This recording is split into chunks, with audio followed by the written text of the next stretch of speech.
faut que nous puissions participer qualitativement et pour que nous puissions jouer des interférences constructives avec tous les autres acteurs, notamment, comme vous avez dit, vous nous avez vu avec le président AI du parti, l'honorable Augustin Kabouya, mais non seulement lui, il y a d'autres anciens ministres, Premier ministre, Daniel Assello, avec qui on a eu quelques séances de travail, des prises de contact, mais dans tout ça, il faut traduire que c'est un parti qui, jusqu'à aujourd'hui, est très ouvert. Un parti qui s'est fédéré. Parce qu'autour de l'UDPS aujourd'hui, c'est l'Union sacrée. C'est un parti qui fédère plusieurs forces politiques. Même à l'époque, quand l'UDPS était à l'opposition, l'UDPS a fédéré les rassemblements de forces acquises au changement. Et donc, je crois que c'est le même esprit que j'ai retrouvé en rencontrant les autorités de l'UDPS. Et c'est le même esprit que nous continuons à développer aujourd'hui. Je me sens comme un enfant rentré dans sa maison. Un enfant rentré dans sa maison, Dixit Ghislain Mwangi. Alors aujourd'hui, Augustin Kabouya, avant que vous n'intégrez ce courant politique, IDPS et consorts, vous venez avec vos propositions.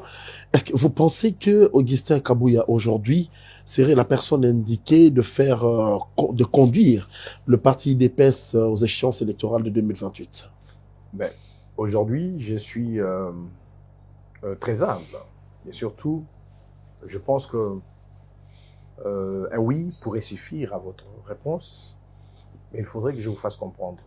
La politique, c'est un jeu de statistiques, de résultats. C'est une analogie qui n'a pas de complaisance.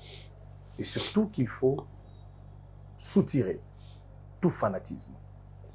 Alors, j'aimerais bien être fanatique, mais je n'en suis pas un parce que la politique que j'ai toujours faite n'est pas une politique de fanatisme. Je suis objectif. Je crois que je viens de vous témoigner d'abord l'ouverture et la capacité à fédérer, à affilier que j'ai retrouvée dans le leadership de l'honorable Augustin Kabouya, président AI de l'UDPS, l'un des membres du présidium de l'Union sacrée. Depuis qu'il est à la tête de ce parti, il faut l'évaluer sur le plan statistique. Avant, l'UDPS avait combien de députés? Et aux échéances électorales récentes, ils ont eu combien de députés? Et la stabilité dans les institutions. C'est sans surprise, ils avaient la CENI avec tout ce qu'il y a comme machine. Je suis en train de nous parlons du leadership d'un parti, je ne parle pas du système politique étatique. Nous parlons du leadership parce que le chef d'un parti politique tel qu'il est, il faudrait qu'on l'évalue sur le plan statistique. Je pourrais vous dire un oui, mais je dis que je voudrais avec vous qu'on voit les statistiques.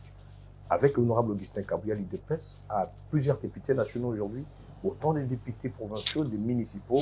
Et l'IDPS est en position de la première force au sein de la majorité. Alors je crois que les résultats statistiques suffisent de dire un oui par rapport aux capacités. Mais au-delà de tout ça maintenant, les performances politiques et surtout les valeurs politiques qu'il incarne.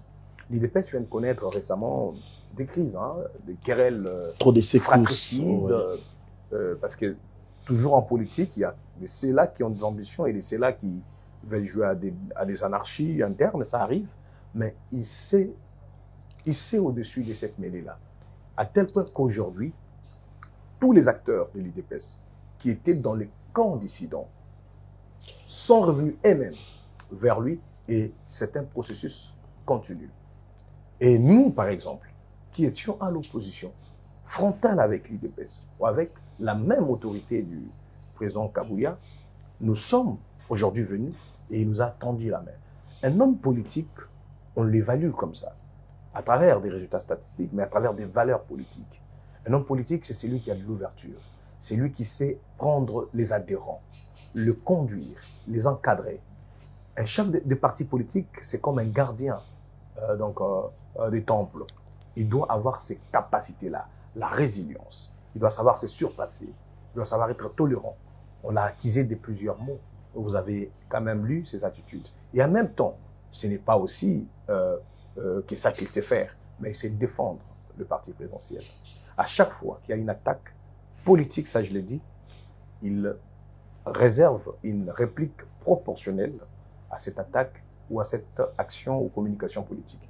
Et je crois qu'aujourd'hui, c'est très important, tant il sait gérer les hauts cadres politiques qui sont dans les institutions, le groupe parlementaire, tant aussi il sait gérer les militants en toute proximité et tous les jours, commençant par le parlementaire Debout, la Force du Progrès, les cadres du parti.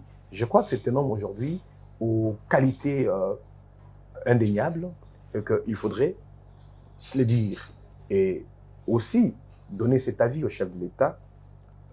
Autour de lui aujourd'hui, nous découvrons, après les enquêtes, des arrestations de hautes autorités militaires, politiques, soit dans la corruption, dans la conspiration, dans des attentats.